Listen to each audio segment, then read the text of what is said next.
सेहत is sponsored by Mark Lab Immunity Booster Immunotop H.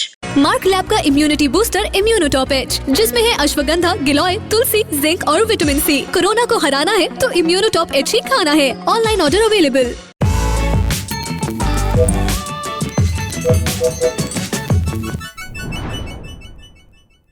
यहाँ बोली गई बातें, इलाज के तरीके और खुराक की जो सलाह दी जाती है वो विशेषज्ञों के अनुभव पर आधारित है।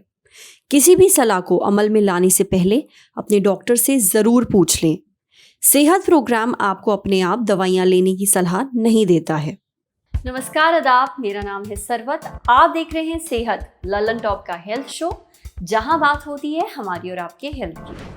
पहला सेगमेंट हालचाल। आज बात करेंगे हार्ट अटैक पर, इस भयानक चीज से खुद को कैसे बचाएं। दूसरा सेगमेंट है तन की बात। आपको पता है पसीने की कोई गंध नहीं होती, तो फिर पसीने में ये बदबू क्यों आती है। और तीसरा सेगमेंट है खुराक, यानी एक झकास सी हेल्थ टिप। आप जो शहद खा रहे हैं वो असल में जहर तो नहीं है।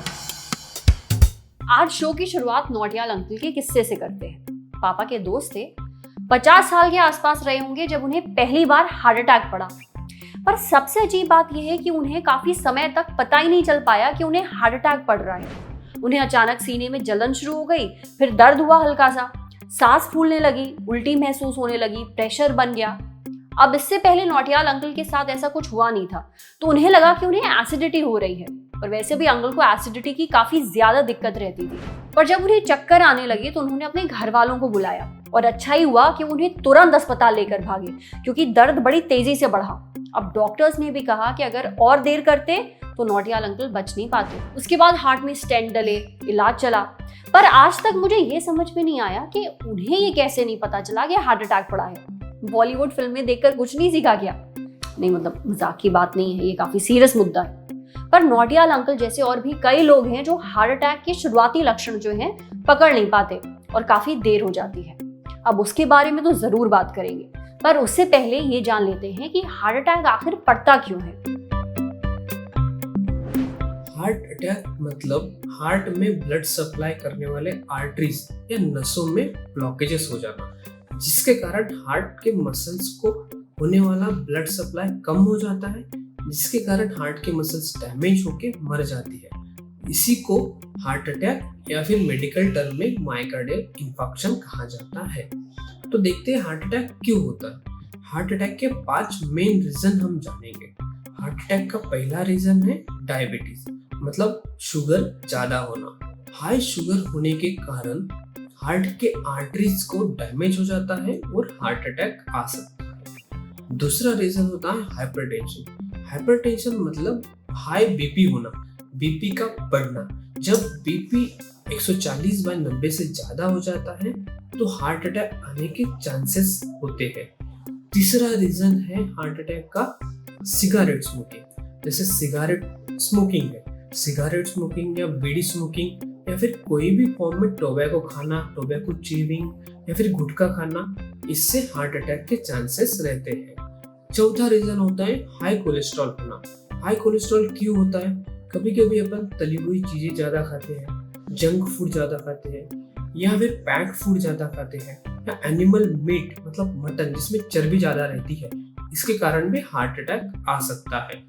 पांचवा रीजन होता है जेनेटिक फैक्टर, जिससे अपने माता पिता या फिर भाई बहन को हार्ट अटैक है तो उस फैमिलीज में और किसी को भी हार्ट अटैक होने के चांसेस रहते हैं। और इसके साथ ही स्ट्रेस, मेंटल स्ट्रेस है, फिजिकल स्ट्रेस है, स्ट्रेस एट वर्क, ये सब उसका प्रेसिपिटेटिंग फैक्टर्स है। तो हार्ट अटैक के सिम्टम्स क्या होते हैं? हार्ट अटैक का मेन सिम्टम्स होता है छाती में दर्द होना। छाती के बीच भाग में, सेंट्रल भाग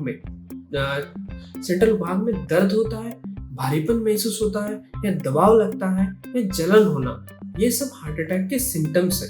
ये जो चेस्ट पेन होता है सेंट्रल भाग में या फिर लेफ्ट साइड में, ये mostly left shoulder, left arm या फिर नेक या जॉ में भी रेडिएट हो सकता है। और इसके अलावा अपने को एसिडिटी जैसे लगना, जलन होना, पेट के ऊपरी हिस्से में जलन होना, ये भी हो सकता है।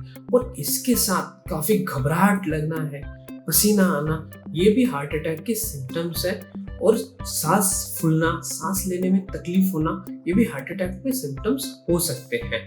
तो ऐसा अगर आपको महसूस हो रहा है, बहुत ज़्यादा दर्द है, तो जल्दी से ईसीजी हॉस्पिटल में जाके ईसीजी निकालना चाहिए।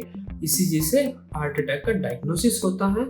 मेरी मानिए तो कहीं नोट डाउन कर लीजिए ये सारे लक्षण।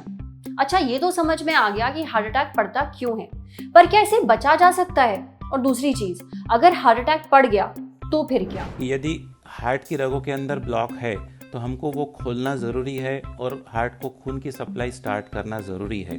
तो इसके 2 प्रकार होते हैं।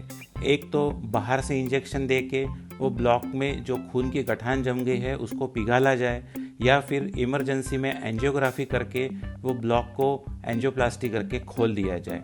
आजकल ये जो इमरजेंसी में एंजियोग्राफी करके एंजियोप्लास्टी करने का जो ट्रीटमेंट है वो सबसे अच्छा और बेहतर है और सारी दुनिया में रिकॉग्नाइज्ड है। यदि एक बार हार्ट अटैक हो गया तो उसके बाद क्या ध्यान रखा जाए? अपना वज़न कम करें, खान पान पे ध्यान दें, रेगुलर एक्सरसाइज करें, स्मोकिंग बंद करें यानी धूम्रपान बंद करें, शराब का सेवन बंद करें, कोलेस्ट्रॉल युक्त चीज़ें कम खाएं और अपने डॉक्टर से रेगुलर परामर्श करके अपनी दवाइयों का सेवन टाइम टू टाइम करें। तो भाई अपने दिल का खूब ख्याल रखिए, भले ही हम इसे जितना भी कोसे, पर ये भाई साहब अगर नाराज हो गए तो चलिए अब बढ़ते हैं सेहत के अगले सेगमेंट की तरफ। कभी सोचा है मैं पसीना क्यों आता है जब भी हम एक्सरसाइज या फिर किसी तरह का फिजिकल लेबर करते हैं, या फिर गर्मी में या स्ट्रेस में, या फिर जब हार्मोन्स की ऐसी तैसी हो रखी होती है?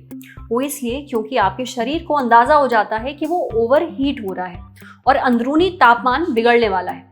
ये पसीना ही है जो आपकी बॉडी का अंदरूनी तापमान कंट्रोल और मेंटेन करके रखता है 98.6 डिग्री फ़ारेनहाइट पर। जब आप स्वेट करते हैं, पसीना निकलता है, तो आपके शरीर से हीट निकलती है और इसी के कारण शरीर का जो टेम्परेचर है वो सही बना रहता है जितना जरूरी है। एक बात और, पसीने की अपनी कोई गंध नहीं होती है, वो ओडरलेस होता है, यानी ना कोई खुशबू होती है ना कोई बदबू होती है। पर अगर ऐसा है तो फिर पसीने से गंध क्यों आती है? और ये गंध ज्यादातर आपकी बगलों से आती है। वो इसलिए क्योंकि ये पसीना आपकी स्किन पर बसने वाले बैक्टीरिया के साथ कांटेक्ट में आता है। नतीजा, ये बैक्टीरिया पसीने को ब्रेक डाउन करता है एसिड में। सो बेसिकली आपके पसीने में जो प्रोटीन है वो तब्दील होता है एसिड में इन बैक्टीरिया की बदौलत, और तब आपके पसीने की गंध आती है। पर अगर आपके पसीने से बहुत ज्यादा बदबू आती है तो आप कुछ चीजें ट्राई कर सकते हैं, जैसे ज्यादा मसालेदार या फिर मिर्च वाला खाना मत खाइए। नहाते समय किसी एंटीबैक्टीरियल साबुन का इस्तेमाल करिए। ऐसे कपड़े पहनिए जिसमें आपकी स्किन सांस ले सके, जैसे कि कॉटन, और दिन में कम से कम एक बार जरूर नहाइए। अब बारी है सेहत के आखिरी सेगमेंट की, खुराक, एक झकास सी हेल्थ टिप। अगर आपको कोई शहद गरम करके खाने की सलाह दे तो उसकी बात हरगिज ना माने, क्योंकि आप शहद नहीं जहर खा रहे हैं। कैसे, समझाते हैं। शहद को अक्सर चीनी का रिप्लेसमेंट माना जाता है, मीठा स्वाद भी आ जाता है और सेहत के लिए भी अच्छा रहता है। शहद को खाने का बेस्ट तरीका है रॉ, यानी कच्चा। ये कुदरती तौर पर ऐसे खाने के लिए बना है। इसमें कुछ मेडिसिनल प्रॉपर्टीज होती हैं, यानी ये दवाई के माफिक काम करता है। पर अगर आप इसे गर्म करेंगे तो उसकी जो जादुई मेडिसिनल प्रॉपर्टीज है वो आबराकडाबरा हो जाएंगी। साथ ही शहद की क्वालिटी पर भी असर पड़ेगा। पर ये जहरीला कैसे हुआ? वो ऐसे कि शहद में न्यूट्रिएंट्स और एंजाइम्स होते हैं। एंजाइम्स बोले तो सेल्स में रहने वाले प्रोटीन के छोटे छोटे कण। जब शहद में एंजाइम्स और न्यूट्रिएंट्स ये फना हो जाते हैं तो ये तब्दील हो जाता है एक जहरीले पदार्थ में। ये इतना जहरीला तो नहीं होता कि खाते ही आपके मुंह से झाग निकलने लगे और आप परलोक सिधार जाएं, पर हाँ, ये कुछ मात्रा में जहरीला जरूर होता है। आप अगर शहद को 40 डिग्री सेल्सियस से ज्यादा तापमान पर पकाएंगे तो इसमें केमिकल चेंज होगा और इसकी वजह से शहद कड़वा लगने लगेगा। तो अच्छी सेहत के लिए जो शहद है वो कच्चा खाइए। आज सेहत में इतना ही। अच्छा, अगर आप एक डॉक्टर हैं या हमसे कुछ शेयर करना चाहते हैं तो जो ईमेल आईडी इस वक्त आपको अपनी स्क्रीन पर दिख रही है उस पर हमें एक मेल भेज दीजिए। अपना कॉन्टैक्ट नंबर जरूर मेंशन कर दिएगा। कैमरे के पीछे हमारे साथ हैं अमितेश। ये वीडियो फेसबुक पे देख रहे हैं तो हमारे फेसबुक पेज को लाइक करिए, यूट्यूब पे देख रहे हैं तो हमारे चैनल को सब्सक्राइब करिए, बेल आइकन पर जरूर क्लिक कर दीजिए ताकि जब भी हम कोई नया वीडियो अपलोड करें तो उसका नोटिफिकेशन आप तक सबसे पहले पहुंचे। शुक्रिया।